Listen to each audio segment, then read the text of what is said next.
Hey twin, how's your day going? Me? I'm having a blast, per usual. I wanted to come on and elaborate more on the inner teenager healing that I was speaking about in my previous video,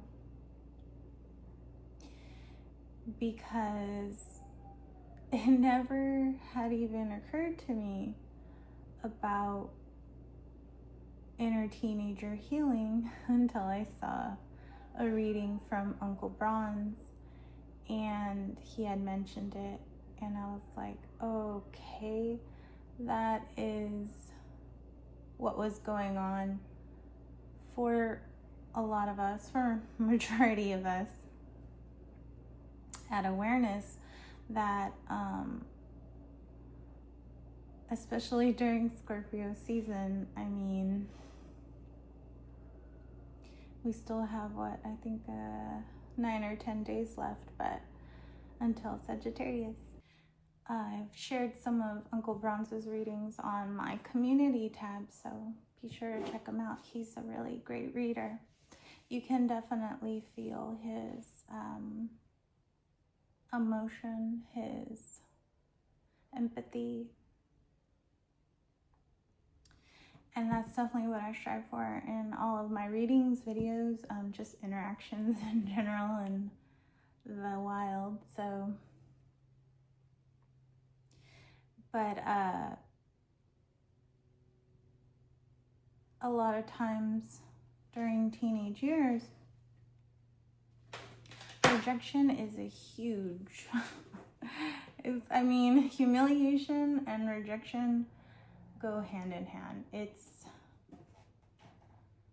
really sticky. Like, it's a really sticky situation. Go get ice cream. Humiliation and rejection are two of the biggest demons that are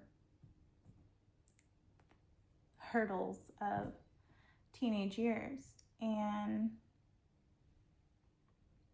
that has a lot to do with the ego. It has a lot to do with the fact that we may not comprehend that perceived rejection is actually protection. It's actually the orchestration of the experience to not be in that moment situation with that person, because something even worse may have happened, could have happened, what has happened. I mean, all possibilities exist simultaneously. And it's just reminding me of the 111 portal on November 1st, how I woke up and didn't want to get up and told myself I should stay home, but then my intuition told me to stay home, and my ego said, no, you gotta go, you gotta show up, you gotta do this, you gotta be that. And I ended up stepping on toes, and it's like, but it happened the way it happened because, again, we're karma for anyone and everyone at any time. But there was, if I had followed my intuition and just stayed home and rested, I mean, I could still learn this lesson at some other point, at some other moment. You're gonna learn the lesson no matter what you do. Whether you do or you don't, you're building karma. So it's just knowing that it's all working out perfectly for you. It's all just being in the mindset that you are the best version of yourself. You're taking the inspired actions. You know, you're taking the steps towards those inspired actions. Being in your highest excitement, doing no harm, taking no shit. So it's kind of like when you make errors, because we're all perfect no matter what, but in the experience, there's margin for error. And that is part of everything. Getting the good with the bad, the wheat with the chaff. Because you can always do something with chaff. You can turn it into compost. You can, who knows, maybe there's creatures that feed on chaff. Why not? But knowing that everything has value, everything has worth, even things that we deem undesirable, it's there for a reason. And from Halloween up until the puppy shower that I went to on Saturday, all the readings that I was giving, I was using the murder of crows. And on Halloween, I also used the Halloween Oracle when I felt that the person sitting, it was more of like, it wasn't really going to be an energy exchange. It was more so of a look and see kind of thing, which is fine. It's all well and good, you know. I am an activator. We are bridges in this collective. We offer others a different perspective, a different lens, and that's why I always make sure to be civil and diplomatic in my readings, depending also on the person. You know, just mirror. Just mirror them. But on Halloween, yeah, a lot of the readings that I did with the murder of crows were just very encouraging and positive, I guess, if you will. They were uplifting readings. And then on Saturday at the puppy shower, I took my cards to my friend's party, and you know, after everything had kind of quieted down, I was like, oh, I brought my cards. And she's like, oh, thank you, we get to have some entertainment. I was like, yeah, you know, like I want to start reading more for people. When I started reading August of last year, even though tarot has always been something that's been around me, but was shrouded from me, if I had been born into a pagan family, I'd be legit high priestess by now. But I'm a high priestess regardless. You just allow yourself to embody any energy. And besides, I like a challenge, so that just would have been too easy. But in any case, when I started reading last year, I was still very unsure and nervous, and I posted a lot of readings, which I have playlists that I will link at the end of this video, so you can check out. All readings are timeless, of course. And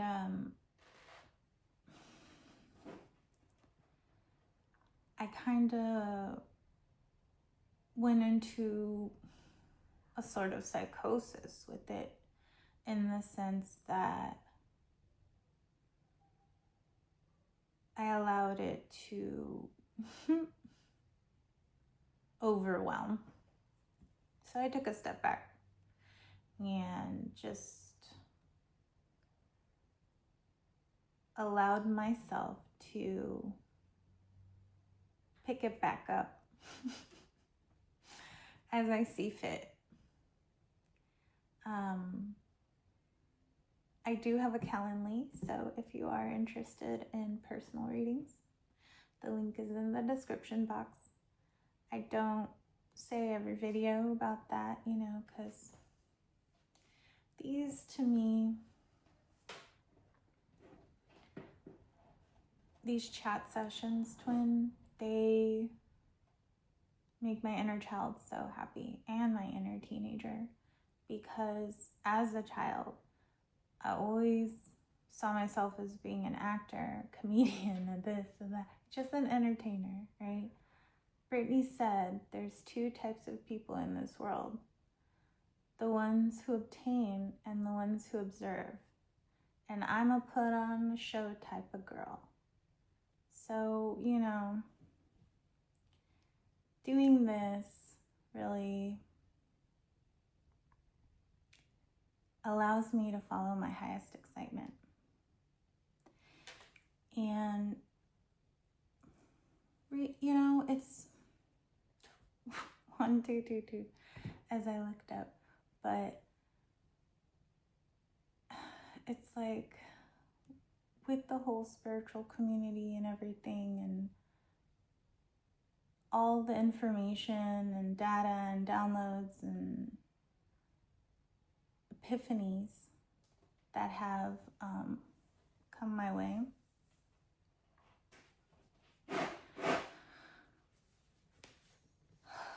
I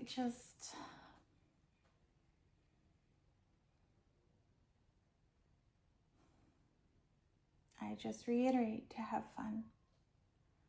I just reiterate to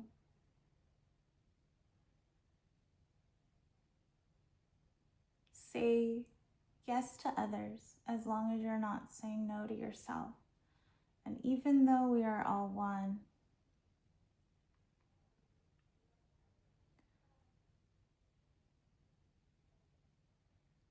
it's kind of like what the atheists are not wrong. I mean, they're not entirely accurate either. But there really isn't anything. There really isn't. There really is nothing else. So everything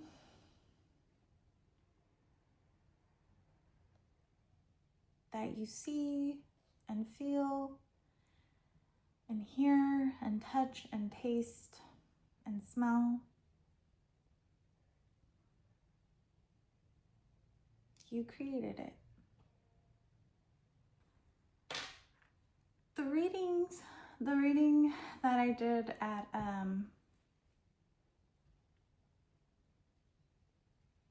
the puppy shower, I read for my friends, two of her best friends that she's known since high school, and then I read for her and her fiance.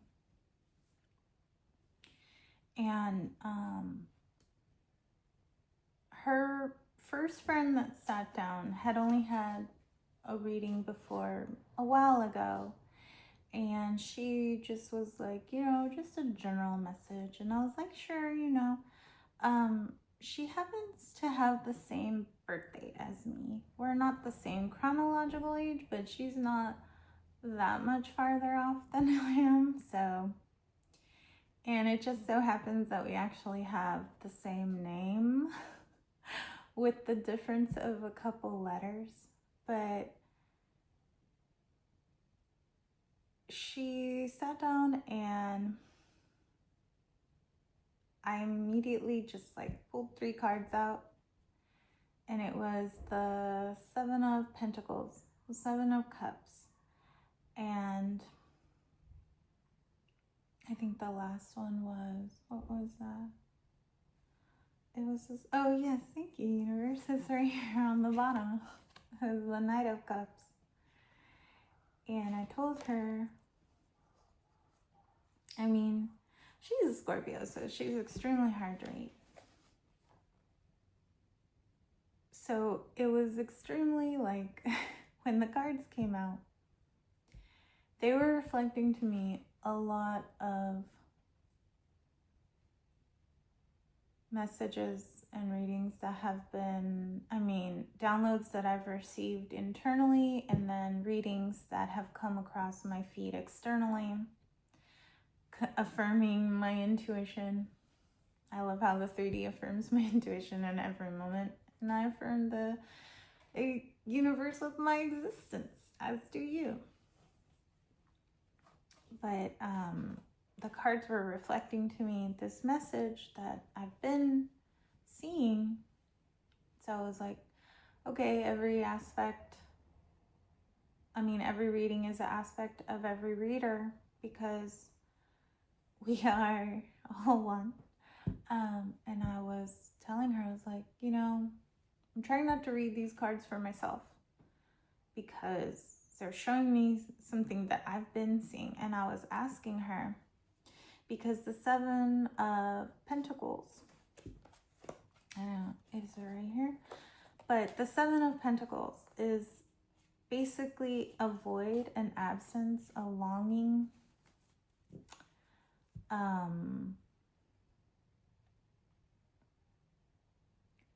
wanting to bridge a gap.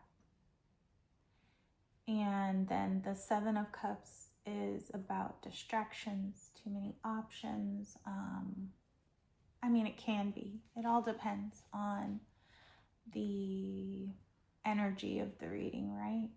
But in the card, it had a figure that was woken up by a shroud, which I have had happen to me before. Which I can link the video in the description box if you like to hear my spooky stories. But anyways,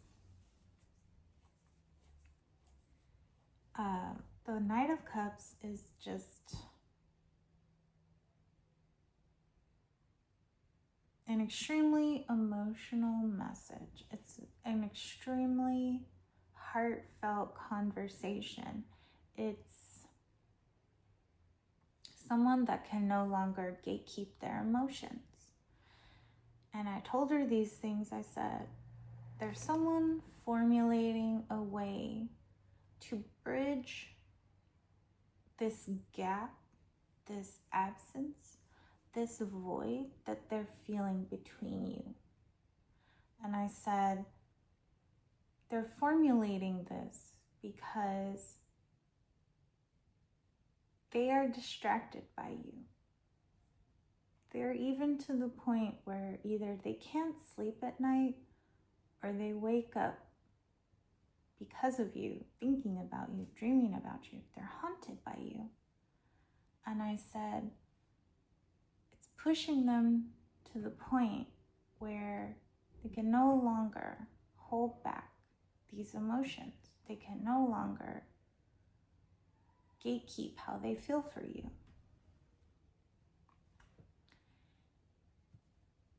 And she left not long after that, because I asked her, I was like, are you in a relationship? And she said, yes.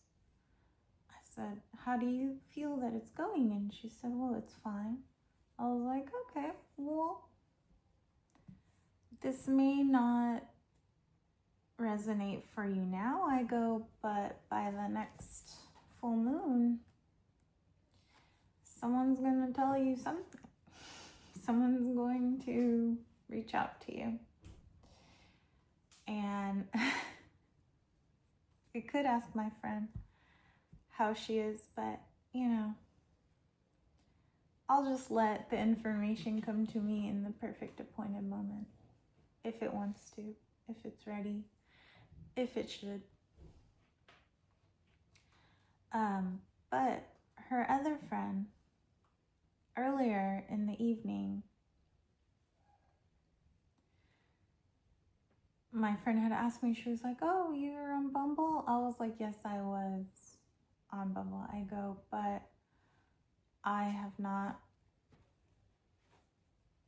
been in the dating scene since before my former ex. I was like, I don't care too much to date the next person that I'm with, I'm gonna marry. So it's just whoever that is.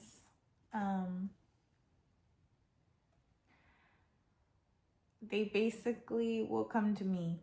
I go, I'm not looking for anything. And she's like, oh, okay, you know, my other friend is wanting to know how it works. And I was like, well, you know, unless you pay for premium, you're not going to know who swipes on you, and you're not going to match unless they swipe on you first. I go, so, or I mean, you know, you swipe on them, they may swipe on you. But I go, but you can initiate the conversation. I go, but the best advice I can give is to just focus on yourself and pour into yourself. Because what you're doing is going to align you with the perfect person that wants to share in that may even already be sharing in that. I go, so it's just better to do what you want to do. Have fun on what you're doing, because that person that's also doing the same thing, you're just gonna. And in her reading, I had pulled 3 cards. It was the 6 of Wands, the 4 of Wands, and the Tower. And I had pulled what area of life that this Tower moment was going to be in. And it said, and the Death card came out, and she was like, oh, my sister got a reading recently that our dad's going to pass. I'm like, you know, it could be. I go, but for me, death is always a chance for rebirth, a new beginning, transformation, a cycle ending. I go, but with this huge change, you're gonna come into your recognition, your